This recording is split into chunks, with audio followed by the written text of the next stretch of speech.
ठीक है दोस्तों, तो हम लोग बात कर रहे थे कि भारत के अंदर डिजिटल पेमेंट को लागू करने में क्या चैलेंज आ रही है। Point of sale terminal, MDR, KYC देख लिया, इंटरऑपरेबिलिटी, एक वॉलेट से दूसरे में नहीं हो सकता वो समस्या देख ली, स्कैम होते हैं तो रेगुलेटरी स्ट्रक्चर में एक पीआरबी नाम की संस्था करो वो देख लिया। नाउ नेक्स्ट, कि सरकार खुद एक रोल मॉडल नहीं है। यहाँ पर नरेंद्र मोदी दम लगाकर प्रचार कर रहे हैं कि भीम ऐप इंस्टॉल करो, डिजी धन अपनाओ, मजबूत भारत बनाओ। Then charity begins at home, सरकारी डिपार्टमेंट में ही ये कितना यूज हो रहा है।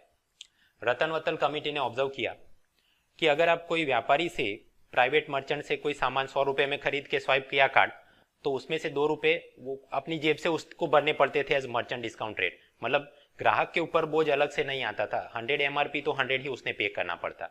लेकिन रेलवे के अंदर आप 100 रुपए की टिकट खरीदो, लेटेस्ट से एमआरपी 100, तो रेलवे वाले उसके ऊपर आपने क्रेडिट कार्ड या डेबिट कार्ड से पे किया तो 2 रुपए अपनी जेब से काट के वो नहीं देंगे वीजा को या मास्टर कार्ड को, वो आपसे 102 रुपए वसूलेंगे। सो लाइक दैट ऑलवेज वो मर्चेंट डिस्काउंट रेट सरकारी कंपनियां और विभाग खुद के ऊपर बियर नहीं करते, वो कस्टमर पे थोप देते हैं। तो स्वाभाविक है फिर कस्टमर ये सोचेगा कि अलग से मैं कार्ड से खरीदूं तो मुझे 102 में पड़ रहा है, तो बेटर कि मैं रोकड़ में ही उसका व्यवहार कर देता हूँ, राइट। और उसके विपरीत अगर आपने चेक से पेमेंट किया तो अलग से कोई कन्वीनियंस फी या चार्ज मांगते नहीं। लेकिन डिपार्टमेंट अगर चेक से पैसा ले रहा है, देन ऑल्सो उन्होंने एक एम्प्लॉय को भेजना पड़ेगा चेक जमा करने के लिए, तो वो पेट्रोल का खर्चा वो सब गिनो तो हिडन चार्जेस देयर है ना। तो या तो आप कैश, चेक, क्रेडिट कार्ड कोई के ऊपर अलग से फी नहीं मांगो, या फिर कि सभी के ऊपर आप फी मांगना शुरू करो। ऐसा डिपार्टमेंट ने एक यूनिफॉर्म पॉलिसी बनाना चाहिए। ऑल इन ऑल रतन वत्तल ये बोलते हैं कि एमडीआर जैसे प्राइवेट मर्चेंट खुद बियर करता है उसी प्रकार रेलवे वगैरह ने करना चाहिए और एमआरपी पे ही चीज बेचनी चाहिए। दूसरी समस्या, taxing, tendering and tolling. Tax पहले तो कैश में भरना पड़ता था, फिर डिमांड ड्राफ्ट चेक, अभी जाते जाते अब यहाँ नेट बैंकिंग और क्रेडिट कार्ड वगैरह आप यूज कर सकते हो। लेकिन यहाँ पर भी मोबाइल वॉलेट्स और इन सबको भी अनुमति देनी चाहिए, ऐसा रतन वत्तल ने बोला। Second, tendering. टेंडरिंग में कोई धांधली ना हो इसलिए ई टेंडरिंग करवाया जाता है। तो यहाँ पर सरकार बढ़ चढ़ के बोलती है हम तो देखो ई टेंडरिंग कर रहे हैं, लेकिन जब वहां पर बीडिंग में डिमांड ड्राफ्ट से आपने मतलब कि बीडिंग का पैसा भरना हो, security deposit, earnest money, bank guarantee furnish करना हो, तो वो सभी में ऑनलाइन वो परमिट नहीं करते। वो तो वहां पर जिद की जाती है कि बराबर ऑनलाइन आपने खाली अर्जी किया, अब उसका प्रिंट आउट निकालो, फिजिकल उस पर डिमांड ड्राफ्ट स्टेपल करो, बैंक गारंटी तो वो भी कागज में लिखवा के लाओ। लाइक दैट पेपर और कैश के अंदर ही, या फिर कि नॉन डिजिटल वे में वो इंसिस्ट करते हैं। तो ये भी सुधार की आवश्यकता है। सेम वे टोल नाके पर अब तक तो ये रोकड़ और छुट्टे का ही चलन था, जबकि 90 के दशक से ही अमेरिका के अंदर तो ये RFID ट्रैग, फास्टैग वो सब चल रहा है। हमने धीरे धीरे लागू किया, तो इसे और बढ़ाना है। तीसरा मुद्दा, प्रोक्योरमेंट। जब कोई सरकारी विभाग स्टेशनरी, मेस, कैंटीन, दूध या अनाज या ऐसा कुछ प्रोक्योरमेंट करता है तो वहां पर भी डिजिटल पेमेंट अभी तक बराबर से लागू नहीं हुआ। वहां पर जो भी वेंडर सप्लायर है उसने रजिस्ट्रेशन कराना पड़ेगा, तो उससे भी बैंक गारंटी वगैरह मांगी जाती है, तो पेपर फॉर्मेट के अंदर ही। वहां पर की अकाउंटेबिलिटी के नाम पे चेक से हम लोग पेमेंट करते हैं, लेकिन वो चेक क्लियर करने के लिए भी अधिकारी जो भी सप्लायर है उसको बोलेगा कि इतना मेरे को कैश में वो आप कमीशन दे दो, है ना। तो मतलब ब्राइबरी, और भले चेक से भुगतान हो रहा है फिर भी ब्राइबरी सिस्टम तो खत्म हो नहीं पा रही। इससे विपरीत यूएसए के अंदर सभी विभागों को क्रेडिट कार्ड दे दिए गए हैं और खरीदी से पहले ही वो मतलब मंथली हो तो पहले ही वो सेटलमेंट वगैरह का काम देख लिया जाता है, ताकि किसी के पास ऐसा डिस्क्रिशनरी पावर ना हो कि मैं चेक में साइन करूंगा नहीं करूंगा, उस हिसाब से वो उगाही कर सके अधिकारी। तो रतन वत्तल और नायडू कमेटी ने बोला कि इस प्रकार से सरकार ने भी जो खुद के डिपार्टमेंट के अंदर डिजिटल पेमेंट को लागू करना चाहिए, प्रमोट करना चाहिए। ऐसा भी नहीं कि सरकार को ये सब पता नहीं, उन्होंने प्रयत्न किए। जैसे कि department of electronics and information technology, वो एक प्लेटफॉर्म उन्होंने बनाया है paygovindia.gov.in। ये क्या है समझते हैं। आपको पता होगा Flipkart, Amazon, they are market place model, मतलब कोई भी व्यापारी वहां पर रजिस्टर करके अपना सामान बेच सकता है। सिम भी अगर कोई सरकारी विभाग अपना कोई गुड सर्विसेज या कुछ बेचना चाहता है या कोई फी वसूलना चाहता है, तो हर एक अगर अपना अलग से पोर्टल बनाता तो उसको डिजाइन करने का खर्चा, बैंकों के साथ उसके पूरे पॉइंट लगाने हैं, सिक्योरिटी इश्यूज, वो दिक्कत ना हो, इसलिए ये paygovindia.gov.in वहां पर जो भी सरकारी विभाग जाके वो एंट्री करे और फिर उनका एक अलग से पेज बना के देते हैं वो लोग। तो ये तो बढ़िया काम हुआ, लेकिन फ्रेगमेंटेड इनिशिएटिव इसलिए क्योंकि इसके बाद एक और नई चीज लेके आए फाइनेंस मिनिस्ट्री वाले, उसका डिपार्टमेंट ऑफ एक्सपेंडिचर और उसके नीचे कंट्रोलर जनरल ऑफ अकाउंट, उन्होंने अलग से नॉन टैक्स रिसीप्ट पोर्टल बनवाया है। वहाँ पर भी काम तो कुछ इसी तरह से होता है कि सरकारी विभाग वाले आके अपना जो भी प्रोडक्ट वगैरह लिस्टिंग करें और उसका ऑनलाइन खरीदी हो सके। फॉर एग्जाम्पल, आप ये इंडिया ईयरबुक खरीदते हैं तो वो क्या है, मिनिस्ट्री ऑफ इंफॉर्मेशन ब्रॉडकास्टिंग को पैसा मिल रहा है, तो ये किस प्रकार की आमदनी है, रेवेन्यू रिसिप्ट है। और वहां पर भी ये टैक्स का नहीं, कोई सर्विस बेच के सरकार पैसा कमा रही, तो नॉन टैक्स प्रकार की रिसिप्ट है। तो इस प्रकार की नॉन टैक्स रिसिप्ट, चाहे वो ये कोई चीज बेचनी हो या फिर कोई स्टैम्प का कलेक्शन बेचना हो वगैरह के लिए विभागों को यहाँ पर वो प्लेटफॉर्म दे रहे हैं। तो ये non tax receipt portal NTRP, और ये एक्चुअल साइट का नाम क्या है, bharatkosh.gov.in। तो मतलब दो अलग अलग साइट चल रही हैं। So fragmented initiative, duplication of efforts in terms of server infrastructure, staff, security वगैरह वगैरह। इसके बदले कोई एक ही चीज होनी चाहिए, ऐसा रतन वत्तल बोलते हैं। अपने लिए कहां पर काम का है? पिछले साल प्रीलिम में पूछा गया कि भाई ये स्वयं पोर्टल उसका क्या उद्देश्य है, तो ऑनलाइन डिस्टेंस लर्निंग का वो काम देखता है। सेम भी यहाँ पर कुछ पूछा जाए कि भारत कोश पोर्टल का क्या उद्देश्य है, तो तुक्केबाजी में लोग लिखेंगे अच्छा वो सारा सेस का पैसा वहां पर जाता होगा भारत निर्माण के लिए वगैरह। नहीं, नॉन टैक्स रिसीप्ट पोर्टल है और उसे कौन चलाता है, कंट्रोलर जनरल ऑफ अकाउंट। और इस प्रकार से मतलब ज्यूरिसडिक्शन फंक्शन आप देख के जाना। सेम वे मुख्य परीक्षा में ई गवर्नेंस और उसकी मदद से आप कैसे डिलीवरी, अकाउंटेबिलिटी, ट्रांसपेरेंसी वो सब प्रमोट हो, तो वहां पर भी आप ये कुछ मुद्दे देख सकते हैं, लिख सकते हैं।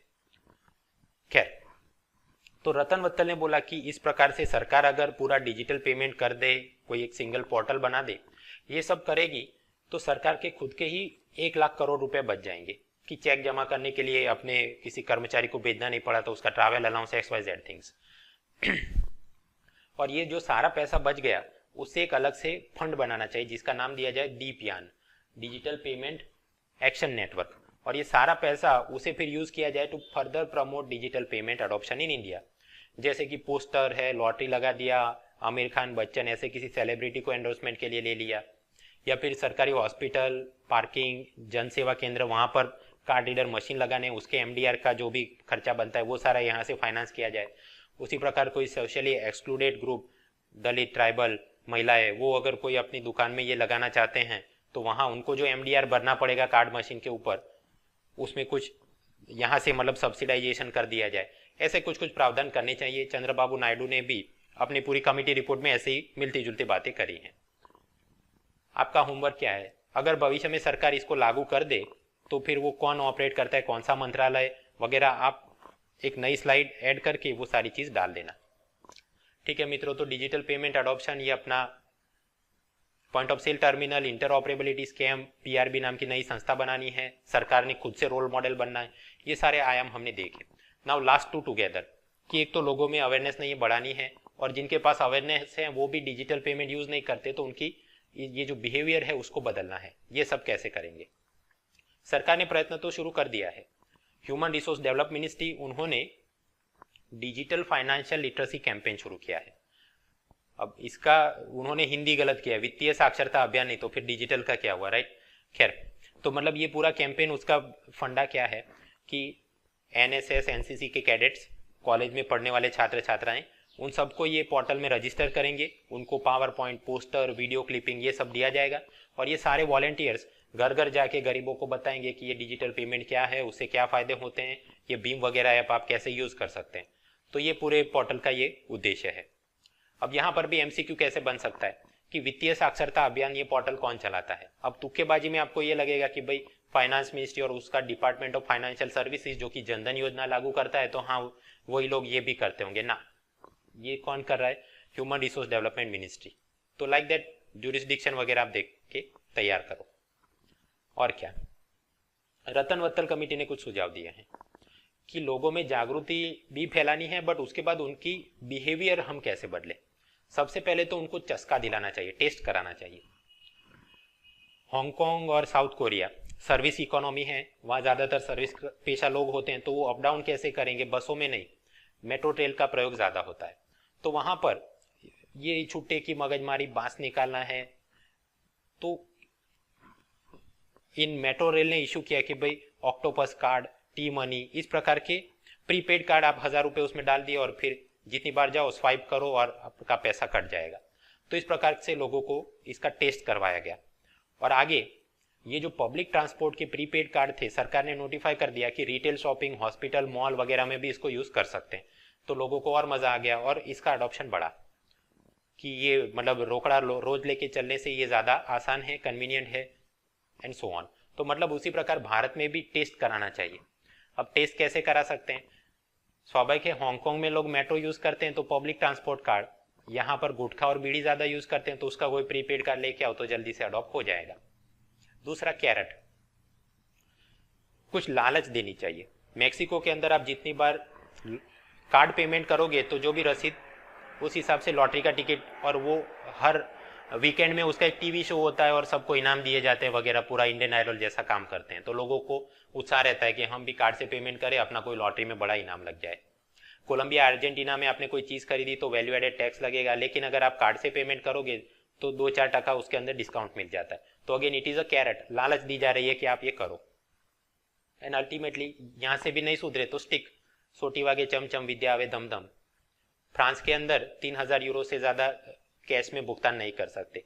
पोर्टुगल में 1000 यूरो से ज़्यादा का जितना भी लेन देन हुआ तो उसका इनवॉइस बनाना कंपलसरी है। भारत के अंदर भी प्रयत्न किए गए कि इतने लाख रुपए से ज़्यादा की ज्वेलरी हो तो उसके ऊपर ज्वेलर ने पान कार्ड मेंटेन करना चाहिए वगैरह, लेकिन उसका बहुत विरोध हुआ तो लेटर एंड स्पिरिट में वो सारी चीज़ लागू हो नहीं पाई। इन सबसे विपरीत चंद्रबाबू नायडू ने ये बोला कि कोई स्टिक अप्रोच होना चाहिए, लोग कैश कम पसंद करें, उसके लिए आप बैंकिंग कैश ट्रांजैक्शन टैक्स लगा दो कि 50,000 से ज़्यादा रकम कोई अपने बैंक खाते से निकाले तो उसके ऊपर कोई टैक्स होना चाहिए। तो स्वाभाविक है फिर व्यक्ति क्या सोचेगा कि पैसा निकालना नहीं है, ऐसे ही मैं चेक या कार्ड से किसी को पेमेंट कर देता हूँ। तो ऐसा कोई स्टिक अप्रोच होना चाहिए, पनिशमेंट अप्रोच होना चाहिए। इकोनॉमिक सर्वे अरविंद सुब्रमण्यम इन बातों से सहमत नहीं है कि जो भी आप करें सरकार, वो it should be non punitive type of measure. खैर, सरकार ने कहा कि ओके, ये नायडू ने जैसा बोला है कि 50,000 से ज़्यादा पैसा बैंक से निकाला तो उसके ऊपर कोई टैक्स लगाना चाहिए, हम ऐसा कोई टैक्स तो नहीं लगाएंगे, but we will try to discourage the use of cash. उसके लिए नए बजट में क्या प्रावधान?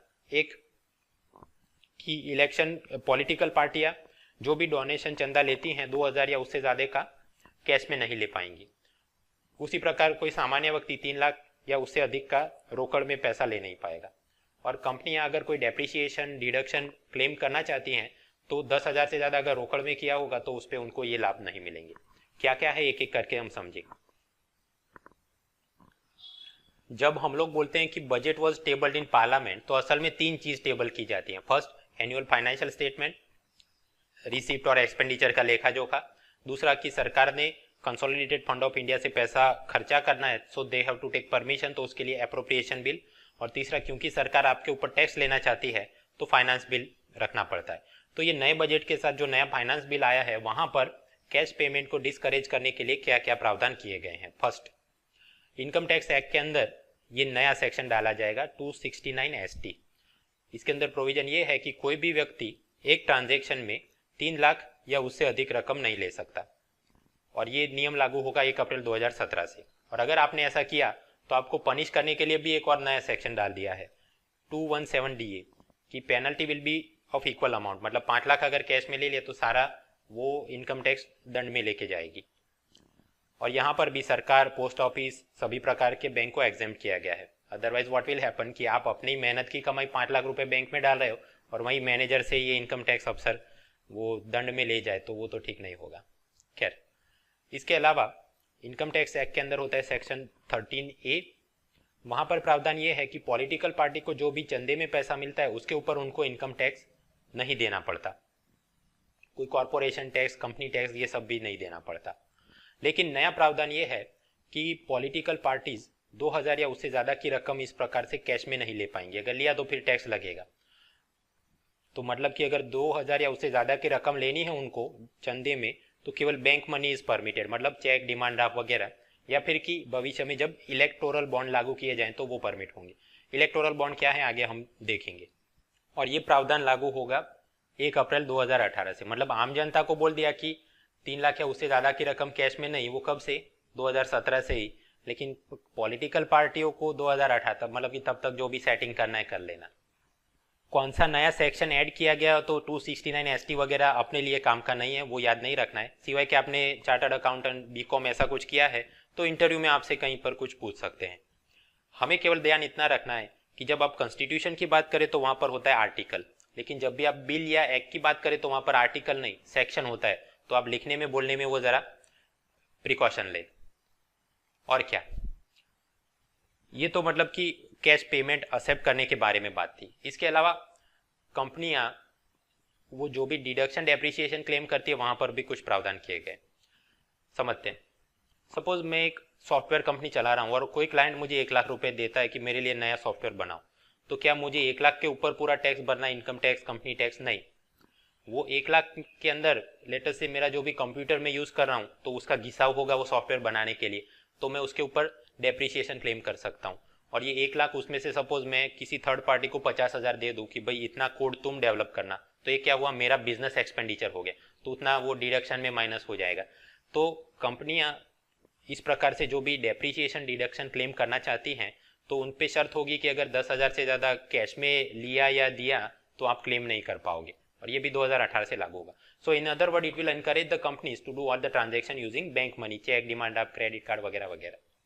उसी प्रकार प्रिजम्पटिव टैक्सेशन में कुछ सुधार किए गए हैं, वो समझते हैं।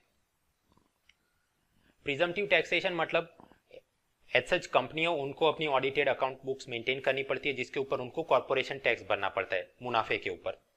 लेकिन अगर कोई अनऑर्गेनाइज फर्म है up to the 2 crore rupees और वो ऐसा कोई ऑडिट अकाउंट मेंटेन नहीं करना चाहती या नहीं कर पा रही, तो उनके ऊपर टैक्स कैसे वसूला जाता है? The system is called presumptive taxation. Suppose कि ऐसी कोई कंपनी या फर्म ने 100 रुपए का सेल किया, कोई सामान बेचा, तो उसके ऊपर प्रिज्यूम ये किया जाएगा कि 100 रुपए का सामान बेचा तो क्या आपका प्रॉफिट होगा 8% के हिसाब से 8 रुपए, और उसके बाद लेटर से कोई डिडक्शन डेप्रिसिएशन कुछ भी क्लेम नहीं हुआ, और मान लो कि सरकार ऐसा बोलती है कि मुनाफे के ऊपर 25% टैक्स हम मांगेंगे, तो 8 रुपए के ऊपर कितना होगा, 2 रुपए 25% के हिसाब से टैक्स भरना पड़ेगा। This is not technically correct, but मैं आसान उदाहरण से आपको समझा रहा हूं। तो अब तक ये सिस्टम था। अब ऐसी अनऑर्गेनाइज फर्म को भी digital payment, banking payment accept करने के लिए, प्रमोट करने के लिए क्या कहा कि अगर आप कोई भी सेल 100 रुपए का कोई सामान आपने बेचा और बैंक मनी से पैसा एक्सेप्ट कर रहे हो, demand draft, cheque, XYZ thing, NEFT, RTGS, तो फिर वहां पर फॉर्मूला कम की जाएगी, मतलब प्रीज्यूम प्रॉफिट 6% माना जाएगा, तो मतलब 100 रुपए के सामने 6 रुपया, और फिर उसके ऊपर टैक्स तो उतना ही लगेगा, बट क्योंकि रकम अपने आप कम हो गई तो स्वाभाविक है यहाँ 25% कितना होगा, 1.5 रुपया। तो अब ऐसी अनऑर्गेनाइज फर्म के ऊपर इंसेंटिव क्या है कि वो जब भी होलसेलर को, रिटेलर को, ग्राहक को कोई चीज या सर्विस बेच रही है तो दे विल इंसिस्ट कि भाई हमको बैंक मनी से पेमेंट करो ताकि हमारे ऊपर टैक्स कम लगे, है ना। अब स्वाभाविक है इस प्रकार से जब काम होगा तो होलसेलर ने जब बैंक मनी से आप ऊपर पे किया है तो वो अपने आप फिर टैक्स इवेट करना चाहेगा, तो पता चल जाएगा कि किसने कितना क्या पेमेंट किया था। एंड उसके साथ ही ये GST नेटवर्क, तो वहां पर भी invoicing is compulsory to get the tax credits, right. तो ये पूरी सिस्टम इस प्रकार से की गई है कि ज्यादा से ज्यादा लोग कैश कम यूज करें और इस पे जाए तो टैक्स अवॉइडेंस, इवेजन, इनकी समस्या कम हो जाए।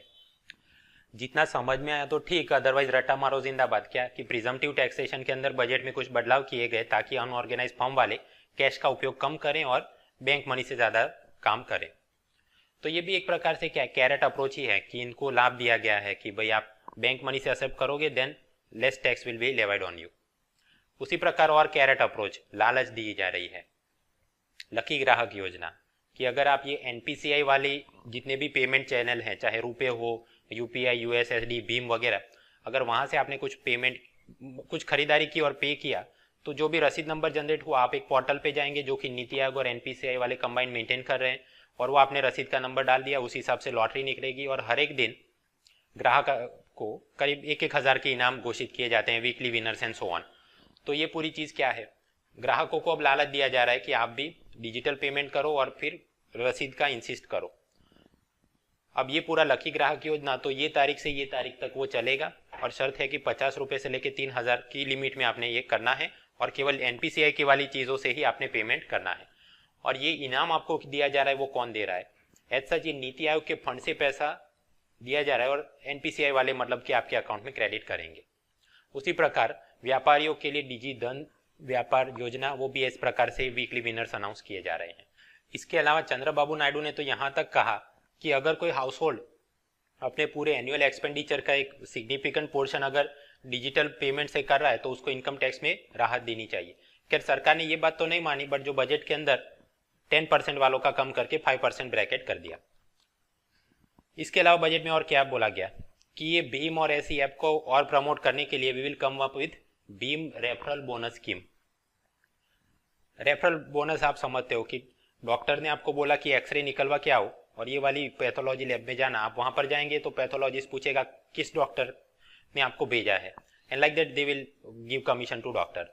तो उसी प्रकार ऑनलाइन जो भी चलता है वहां पर आप अपने मित्रों को लिंक फॉरवर्ड करो और वो उससे आप भीम ऐप इंस्टॉल करो और वहां से कुछ पेमेंट किया तो उनको कुछ इनाम के स्वरूप में दिया जाएगा। So like that there will be a भीम रेफरल बोनस स्कीम, और व्यापारियों के लिए कैशबैक स्कीम का भी प्रावधान होगा।